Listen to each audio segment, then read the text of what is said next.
کبھی آپ نے سوچا ہے کہ آواز صرف لفظ نہیں ہوتی، یہ تو جیسے ہمارے اندر کا عکس ہے، یقین کا یا شاید بے یقینی کا۔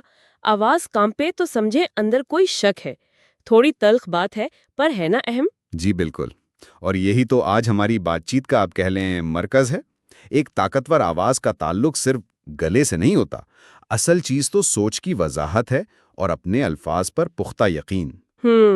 آج ہم یہی سمجھیں گے کہ وہ کون سی اندرونی طاقت ہے جسے جگا کر آواز کو محض الفاظ سے کہیں زیادہ یعنی اثر و رسوخ کا ذریعہ بنایا جا سکتا ہے۔ تو پھر سوال یہ ہے کہ یہ اندرونی طاقت جگائیں کیسے بنے گی آواز مؤثر؟ چلے دیکھتے ہیں پہلا قدم کیا ہے اس سمت میں۔ دیکھیں، سب سے بنیادی چیز جس پر سب متفق نظر آتے ہیں وہ ہے اپنی سوچ پر مکمل گرفت۔ سوچ پر گرفت؟ جی، ایک طاقتور اثر والی آواز ہمیشہ ایک صاف، منظم اور پکی سوچ کا نتیجہ ہوتی ہے۔ اگر ذہن الجھا ہوا ہے، خیالات بکھرے ہوئے ہیں، تو زبان سے نکلنے والے الفاظ بھی کمزور ہوں گے، بے ربط ہوں گے۔ اچھا، یعنی پہلے اندر کی دنیا سمیٹنی ہے۔ یہ بات تو سمجھ آتی ہے۔ سوچ منظم تو بات بھی منظم۔ بالکل، اور اسی سے جڑی ہے دوسری اہم بات، یقین۔ یقین؟ ہاں، لفظوں میں وزن تبھی آتا ہے جب بولنے والا خود ان پر دل سے یقین رکھتا ہو۔ یہ کوئی آپ کہیں دکھاوے کی چیز نہیں ہے۔ صحیح۔ یہ یقین آپ کے لہجے سے، آواز کے ٹھہراؤ سے وہ خود ہی ظاہر ہو جاتا ہے۔ اور ہاں، اسے آٹو سجیشن سے، یعنی خود کو بار بار یاد دلا کر مضبوط کیا جا سکتا ہے۔ یہ یقین والی بات بڑی دلچسپ ہے، جیسے وہ ابراہیم لنکن کی گیٹسبرگ والی تقریر۔ جی جی، سنا ہے بہت چھوٹی سی تھی، آواز بھی شاید دھیمی تھی، لیکن اثر دیکھیں آج تک قائم ہے۔ شاید یہی وجہ تھی، وہ گہرا اخلاقی یقین۔ آپ نے بالکل صحیح مثال پکڑی۔ لنکن کی تقریر یقین کی طاقت کی بہترین مثال ہے، مگر صرف یقین کافی نہیں، اگر ایک اور چیز راستے میں آ جائے۔ اچھا، وہ کیا؟ وہ ہے خوف، خاص طور پر لوگوں کی تنقید کا ڈر۔ او ہاں، یہ تو بہت عام ہے۔ جی، یہ خوف اکثر ہماری آواز کو دبا دیتا ہے، اسے کھلنے نہیں دیتا۔ تو اگر پر اثر بولنا ہے تو اس خوف سے آزاد ہونا بہت ضروری ہے۔ یہ تنقید کا خوف تو واقعی بہت سوں کو ہوتا ہے۔ اس سے نپٹنے کا کوئی عملی طریقہ بھی ہے، کوئی ٹیکنیک؟ ہاں، ایک ٹیکنیک ہے جسے ذہنی مشق یا مینٹل ریہرسل کہتے ہیں، وہ کافی کام آ سکتی ہے۔ ذہنی مشق وہ کیسے ہوتی ہے؟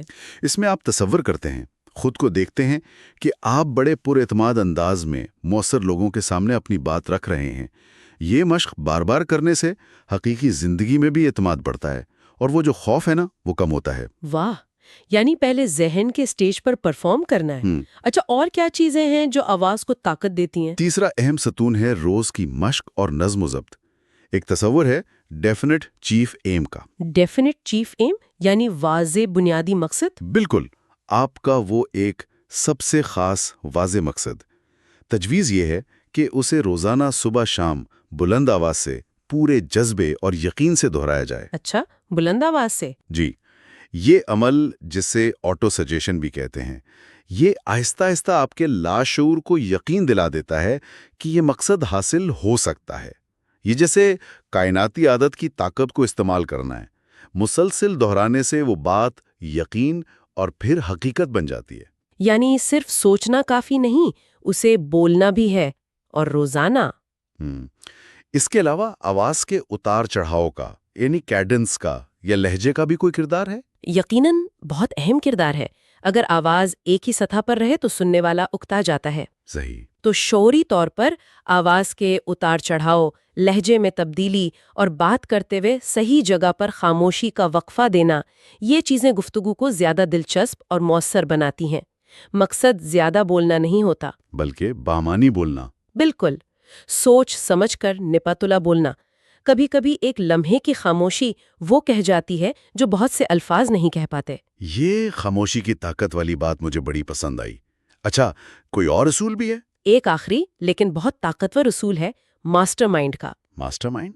جی، یعنی ایسے لوگوں کے ساتھ اٹھنا بیٹھنا، بات چیت کرنا جو آپ کی طرح ہی سوچتے ہوں، مثبت ہوں، ہم خیال ہوں۔ اچھا۔ جب ایسے ذہن ملتے ہیں نا، تو ایک دوسرے کے یقین کو طاقت ملتی ہے۔ ایک اجتماعی توانائی پیدا ہوتی ہے جو آپ کی اپنی آواز کی طاقت کو کئی گنا بڑھا دیتی ہے۔ اور اس کے برعکس شک کرنے والے لوگ. جی، منفی سوچ والے لوگ، ان کی صحبت آپ کے اعتماد کو، آپ کی آواز کی طاقت کو کمزور کر سکتی ہے. ان سے بچنا بہتر ہے. تو اگر ہم ساری بات کو سمیٹیں تو خلاصہ یہ نکلا کہ ایک طاقتور اور پر اثر آواز کوئی پیدائشی تحفہ نہیں ہے جو بس مل گیا. بالکل نہیں. یہ تو مکمل طور پر اندرونی نظم و ضبط، اپنے مقصد پر اور اپنی بات پر پختہ یقین، خوف پر قابو پانے کی ہمت اور سب سے اہم روزانہ کی مسلسل مشق اور کوشش کا نتیجہ ہے. آپ نے بالکل صحیح کہا. اور میرا آخری پیغام یہی ہوگا کہ اپنی تقدیر بنانے میں اپنی آواز کا استعمال کریں. صرف دل میں بڑے منصوبے رکھنا کافی نہیں، انہیں زبان پر لائیں، بلند آواز میں ان کا اعلان کریں. آپ کے الفاظ بیج کی طرح ہیں، وہی بوئیں جو فصل آپ کاٹنا چاہتے ہیں. آپ اپنی دنیا کو اپنے الفاظ سے بنا سکتے ہیں. واقعی الفاظ میں تو جیسے تخلیق کی طاقت ہے. تو سننے والوں کے لیے آج کی گفتگو کے بعد شاید سوچنے کی بات یہ ہے کہ وہ پہلا چھوٹا سا ٹھوس قدم کون سا ہو سکتا ہے جو آج ہی اٹھایا جائے اپنی آواز کو اپنی تقدیر کا اعلان بنانے کے لیے. پہلا قدم